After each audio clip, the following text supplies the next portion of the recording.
आज है 8 दिसंबर 2025 दिन सोमवार। Welcome back to clean news UP. चलिए देखते हैं उत्तर प्रदेश की 25 फटाफट बड़ी खबरों को। आज से 10 दिसंबर तक यूपी में तूफानी बारिश अलर्ट, कई जिलों में बढ़ेगी सर्दी। उत्तर प्रदेश में मौसम अचानक करवट लेने वाला है। मौसम विभाग ने आज से 10 दिसंबर तक तूफानी बारिश और कई जिलों में कोहरे की चेतावनी जारी की। पश्चिमी विक्षोभ गुजरने के बाद नमी बढ़ेगी और बादलों के छटने पर बर्फीली हवाएं सर्दी को और तेज करेंगी। मुजफ्फरनगर, सहारनपुर, आगरा, अलीगढ़, मेरठ में घना कोहरा पड़ सकता है, जबकि बरेली, मुरादाबाद, तराई क्षेत्रों में ठंडी हवाओं के साथ दिन में भी सर्दी का एहसास बढ़ेगा। यूपी के युवाओं के लिए योगी सरकार का बड़ा फैसला, ब्लॉक पर होगी इनकी भर्ती। उत्तर प्रदेश सरकार ने युवाओं को बड़ा अवसर देते हुए 826 ब्लॉक में करियर काउंसलर की भर्ती का फैसला किया। संविदा पर की जाने वाली इस नियुक्ति में 25,000 रुपए मासिक मानदेय मिलेगा, जिसमें एमए मनोविज्ञान या करियर काउंसलिंग डिप्लोमा धारक आवेदन कर सकेंगे। वहीं दूसरी ओर बनारस हिंदू विश्वविद्यालय ने स्कूल टीचिंग के 55 पदों, प्रिंसिपल, पीजीटी, टीजीटी और पीआरटी के लिए भर्ती प्रक्रिया शुरू की है। ऑनलाइन आवेदन की अंतिम तिथि 5 जनवरी 2026 है। यूपी के गन्ना किसानों को खुशखबरी, टिश्यू कल्चर तकनीक से तैयार होंगे लाखों पौधे। यूपी के गन्ना किसानों के लिए बड़ी खुशखबरी है। लखनऊ में गन्ना आयुक्त की अध्यक्षता में एक महत्वपूर्ण वर्चुअल समीक्षा बैठक आयोजित की गई, जिसमें टिश्यू कल्चर तकनीक के उच्च गुणवत्ता वाले बीज गन्ने के उत्पादन पर चर्चा हुई। बैठक में वरिष्ठ अधिकारियों, चीनी मिल प्रतिनिधियों और गन्ना विभाग के अधिकारियों ने हिस्सा लिया। मुख्यमंत्री योगी आदित्यनाथ के निर्देश पर यह पहल तेज की गई ताकि किसानों को शुद्ध, रोग मुक्त और अधिक उत्पादकता वाला बीज मिल सके। यूपी में 10 से 28 दिसंबर तक राशन वितरण, अंत्योदय को मिलेगा गेहूं, चावल, मक्का।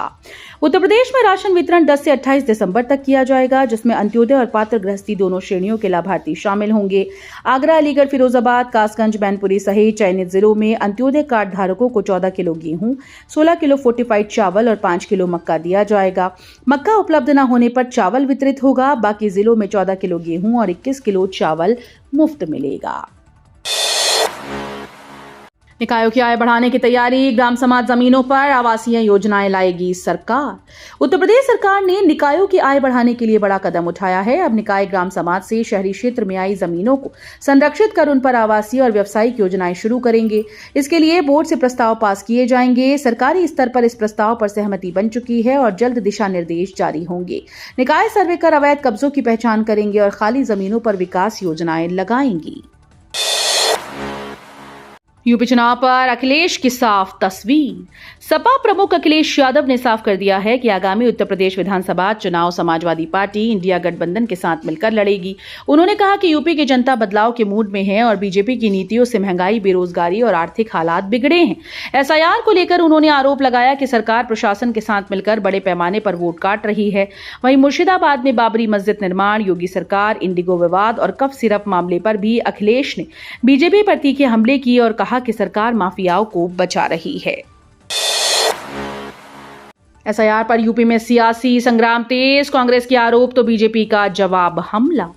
कानपुर में कांग्रेस अध्यक्ष अजय राय ने एसआईआर में लगे बीएलओ की मौत पर सरकार पर गंभीर आरोप लगाए। उन्होंने कहा कि सरकार बीएलओ को रोबोट समझते हुए 1 महीने में काम पूरा कराने का दबाव बना रही है।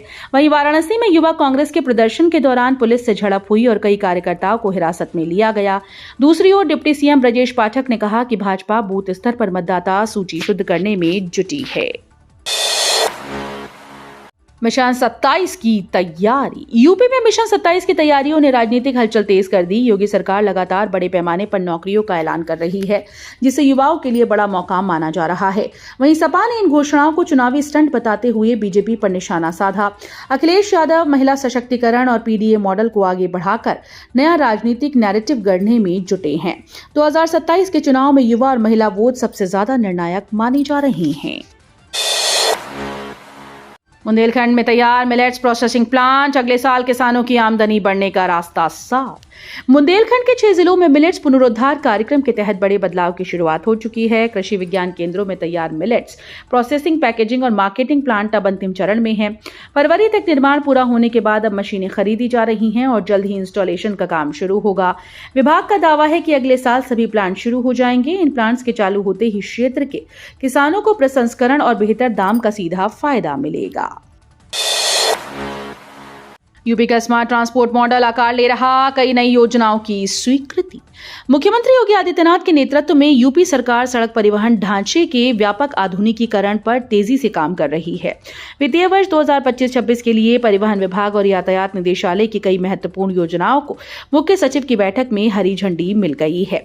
इन योजनाओं में अत्याधुनिक इलेक्ट्रॉनिक इन्फोर्मेंस डिवाइस, सीसीटीवी नेटवर्क, विस्तार के इन मोशन सेंटर, बीटीटीई इकाइयों के उपकरण और नए इंटरसेप्टर वाहनों की खरीद शामिल है। साथ ही सड़क सुरक्षा और जागरूकता बढ़ाने पर भी विशेष जोर दिया जाएगा। यूपी में बेटियों को बड़ा सहारा, कन्या सुमंगला योजना के तहत 25,000 रुपए की सहायता। उत्तर प्रदेश सरकार बेटियों की शिक्षा और विकास को प्रोत्साहित करने के लिए कन्या सुमंगला योजना को तेजी से आगे बढ़ा रही है। बागपत जिले में अब तक 18,911 बेटियों को इसका लाभ मिल चुका है। योजना के तहत जन्म से लेकर पढ़ाई तक 6 चरणों में कुल 25,000 रुपए की आर्थिक सहायता दी जाती है। ये सुविधा केवल 2 या कम भाई बहन वाली बेटियों को मिलती है। 11 दिसंबर को शिक्षकों का शक्ति प्रदर्शन, टीईटी अनिवार्यता पर सरकार को चुनौती। टीईटी अनिवार्यता के खिलाफ शिक्षक अपना आंदोलन अब निर्णायक चरण में ले आए हैं। अखिल भारतीय प्राथमिक शिक्षक संघ की ऑनलाइन बैठक में 11 दिसंबर को दिल्ली के जंतर मंतर पर होने वाले विशाल धरने की रणनीति तय की गई। संघ के राष्ट्रीय अध्यक्ष सुशील कुमार पांडे ने जिला और ब्लॉक स्तर से आने वाले शिक्षकों की तैयारियों की समीक्षा की और दावा किया कि इस प्रदर्शन में लाखों शिक्षक शामिल होंगे। भारतीय हाजियों के लिए राहत, सऊदी अरब ने नुस्ख कार्ड के नए निर्देश जारी किए। सऊदी अरब सरकार ने हज यात्रियों के लिए नुस्ख कार्ड से जुड़े नए नियम जारी कर दिए हैं। हज और उम्रा मंत्रालय के अनुसार ये बदलाव घरेलू और अंतर्राष्ट्रीय दोनों तरह के हाजियों पर लागू होंगे। मंत्रालय का कहना है कि हज और उम्रा की प्रक्रिया को और आसान, सुरक्षित और व्यवस्थित बनाए रखने के लिए ये कदम उठाया गया। अब नुस्ख कार्ड घरेलू यात्रियों को डिजिटल रूप में मिलेगा, जबकि विदेश से आने वाले हाजियों के लिए ये प्रिंटेड कार्ड उपलब्ध रहेगा। एयर पॉल्यूशन पर वैज्ञानिकों की बड़ी खोज, रासायनिक पानी से साफ होगी जहरीली हवा। प्रदूषण से जूझ रहे उत्तर प्रदेश समेत कई राज्यों के लिए वैज्ञानिकों ने नया विकल्प खोज निकाला। शोध के अनुसार माइक्रो और नैनो प्लास्टिक कणों को विशेष रासायनिक पानी के जरिए समूह में बदलकर हवा और पानी से अलग किया जा सकता है। राष्ट्रीय वनस्पति अनुसंधान संस्थान के निदेशक डॉक्टर अजीत शास्त्री बताते हैं कि विपरीत चार्ज वाले प्लांट मॉलिक्यूल्स इन कणों को बांध देते हैं, जिससे उनका वजन बढ़कर वे आसानी से छानकर हटाए जा सकते हैं। विशेषज्ञों ने पेड़ लगाने, सार्वजनिक परिवहन के उपयोग और इलेक्ट्रिक व्हीकल बढ़ाने पर भी जोर दिया। फर्जी वोटर पर योगी सख्त, कार्यकर्ताओं को सभी काम छोड़ एसआईआर में जुटने का आदेश। अलीगढ़ दौरे पर सीएम योगी आदित्यनाथ ने एसआईआर प्रक्रिया को चुनाव से जुड़ा सबसे महत्वपूर्ण काम बताते हुए पूरी गंभीरता से इसे पूरा करने के निर्देश दिए। मुख्यमंत्री ने कहा कि अलीगढ़ और मुजफ्फरनगर में सबसे अधिक फर्जी वोटर मिले, इसलिए यहां विशेष सतर्कता जरूरी है। उन्होंने कार्यकर्ताओं से अपील की है कि वे निजी काम छोड़कर एसआईआर में जुटें और किसी पात्र मतदाता का नाम न छूटने दें। यूपी में ट्रांसपोर्ट बूम, अयोध्या में रिंग रोड निर्माण और बरेली में मेट्रो की तैयारी। उत्तर प्रदेश में इंफ्रास्ट्रक्चर प्रोजेक्ट्स रफ्तार पकड़ रहे हैं। अयोध्या अम्बेडकर नगर हाईवे पर 67 किलोमीटर लंबा रिंग रोड अब आकार ले रहा है। यश पेपर मिल से सिरसिंडा गांव तक पहला अंडरपास बन चुका है, जबकि सरयू नदी पर 4,200 मीटर लंबा ओवरब्रिज निर्माणाधीन है। वहीं बरेली में मेट्रो का सपना साकार होने की ओर है। 50 किलोमीटर लंबे मेट्रो कॉरिडोर का ब्लूप्रिंट तैयार हो चुका है और डीपीआर अंतिम चरण में है। गोरखपुर में स्वास्थ्य और व्यापार की बड़ी पहल। गोरखपुर में स्वास्थ्य और संस्कृति दोनों क्षेत्रों में बड़ी पहलें सामने आ रही हैं। एम्स ने मधुमेह, किडनी और लिवर जैसी महत्वपूर्ण जांचों को 10 दिसंबर से मुफ्त करने की घोषणा की। इसके बाद हिंद लैब की सेवाएं बंद होंगी, जिससे मरीजों की आर्थिक राहत और मेडिकल छात्रों को सीखने का अवसर मिलेगा। वहीं गोरखपुर महोत्सव 11 से 17 जनवरी 2026 तक चंपादेवी पार्क में आयोजित होगा। कला और खेल में चमकेंगे उत्तर प्रदेश के बच्चे। लखनऊ के प्रसिद्ध फुट पेंटर शीला शर्मा उन्नाव में अपने आर्ट सेंटर और गैलरी से बच्चों को कला की दुनिया से जोड़ेंगी। चित्रकला, मूर्तिकला, लोक कला, डिजाइनिंग जैसी विधाओं में प्रशिक्षण के साथ आर्थिक रूप से कमजोर बच्चों को मुफ्त सामग्री और प्रोत्साहन भत्ता भी मिलेगा। वहीं मेजर ध्यानचंद स्पोर्ट्स यूनिवर्सिटी खेल और विज्ञान के क्षेत्र में नए ओलंपियंस तैयार करने की तैयारी कर रही है। यहाँ स्पोर्ट्स साइंस और एआई का उपयोग कर खिलाड़ियों को आधुनिक तकनीक से प्रशिक्षित किया जाएगा। पीएम सूर्यघर योजना में आगरा मंडल से 82,000 से अधिक आवेदन। ब्रज क्षेत्र बना ग्रीन एनर्जी हब। योगी सरकार की हरित ऊर्जा नीति उत्तर प्रदेश को ऊर्जा उत्पादन में आत्मनिर्भर बनाने के साथ रोजगार के नए अवसर भी दे रही है। केंद्र की पीएम सूर्यघर मुफ्त बिजली योजना को आगरा मंडल में जबरदस्त सफलता मिली। यहां 82,000 से अधिक लोगों ने सौर ऊर्जा से अपने घर और प्रतिष्ठान रोशन करने के लिए आवेदन किया। इस कदम से ब्रज क्षेत्र ग्रीन एनर्जी की ओर तेजी से बढ़ रहा है। कोसी की बंजर बालू से तरबूज खरबूजे तक और गेहूं पर तापमान शूट। उत्तर प्रदेश में कृषि के नए प्रयोग शुरू हो गए। कोसी नदी के किनारे किसान बंजर बालू को उपजाऊ बनाकर तरबूज और खरबूजे की खेती कर लाखों रुपए कमाने की तैयारी में हैं। परिवार सहित 6 महीने तक क्षेत्र में रहने वाले किसान स्थानीय रोजगार और क्षेत्रीय अर्थव्यवस्था को बढ़ावा देंगे। वहीं कृषि वैज्ञानिक गेहूं की फसल पर बढ़ते तापमान और जलवायु परिवर्तन के प्रभाव का शोध कर रहे हैं। बीएचयू में पीएचडी दाखिले शुरू। रिसर्च के इच्छुक छात्रों के लिए खुला सुनहरा मौका।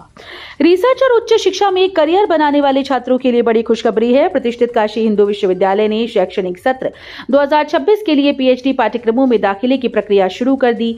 इच्छुक उम्मीदवार अब ऑनलाइन रजिस्ट्रेशन कर सकते हैं। ये मौका उन छात्रों के लिए खास है जो रिसर्च के क्षेत्र में अपना भविष्य बनाना चाहते हैं।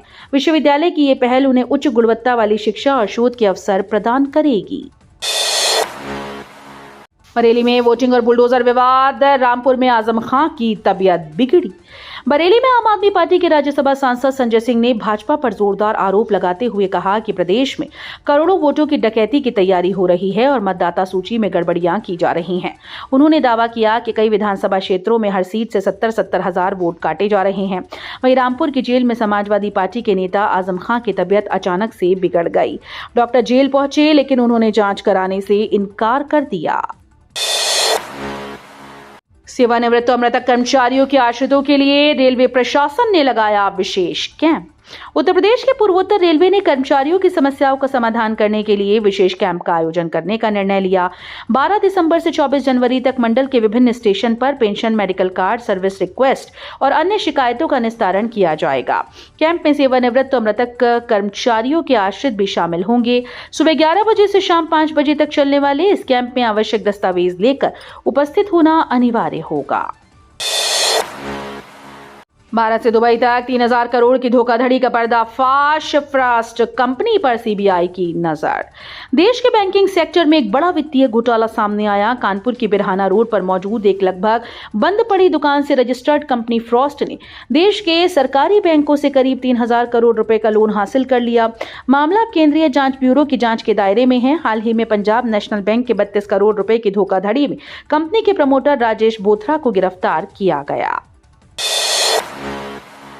वाराणसी में अंतर्राष्ट्रीय टूरिज्म और हॉस्पिटैलिटी एक्सपो से बढ़ेगी प्रदेश की अर्थव्यवस्था।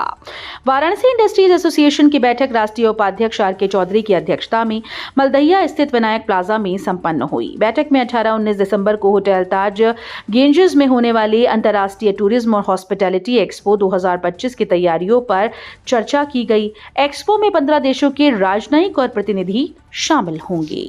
तो ये थी आज की 25 फटाफट बड़ी खबरें। अगर आपको न्यूज पसंद आई हो तो वीडियो को लाइक और शेयर जरूर करें। धन्यवाद।